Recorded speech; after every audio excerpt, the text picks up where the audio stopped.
نحمدہ ونصلی ونسلم علی رسولہ الکریم اما بعد۔ محترم معزز سامعین و ناظرین، مفتی سعید الرحمن سعدی آپ کو اپنے اس چینل پر خوش آمدید کہتے ہیں۔ معزز سامعین، آج کے اس ویڈیو میں ہم انشاءاللہ العزیز خواب کے اندر امرود دیکھنے کی تعبیریں بیان کریں گے کہ اگر کوئی شخص خواب میں امرود کھاتے، امرود کے درخت سے توڑتے دیکھے، امرود کاٹتے دیکھے تو اس کی کیا کیا تعبیریں ہو سکتی ہیں۔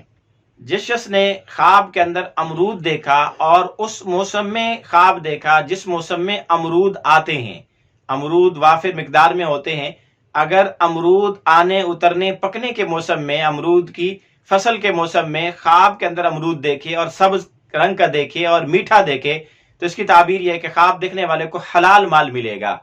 اسی طرح اگر کوئی آدمی خواب میں زرد رنگ کا بالکل پیلے کلر کا امرود دیکھے تو اس کی تعبیر یہ ہے کہ خواب دیکھنے والا بیمار ہو سکتا ہے۔ اسی طرح اگر کوئی آدمی خواب میں امرود زرد دیکھے یا سرخ دیکھے اور میٹھا دیکھے تو اس کی ایک تعبیر یہ بھی ہے کہ خواب دیکھنے والے کو حلال مال ملے گا۔ اسی طرح اگر کوئی آدمی خواب میں امرود کو کھٹا دیکھے یا امرود کو بد مزہ دیکھے جس میں کوئی ذائقہ اور لطف اور لذت نہ ہو تو اس کی تعبیر یہ ہے کہ خواب دیکھنے والے کو غم رنج کوئی تکلیف پیش آ سکتی ہے۔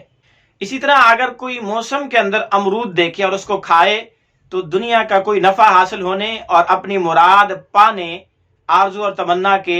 پا لینے، حاصل ہو جانے کی علامت اور نشانی بھی ہے۔ اسی طرح اگر فقیر آدمی، محتاج اور تنگ دست آدمی خواب میں امرود دیکھے یا کھائے تو اس کی تعبیر یہ ہے کہ وہ مالدار ہو جائے گا، غنی ہو جائے گا۔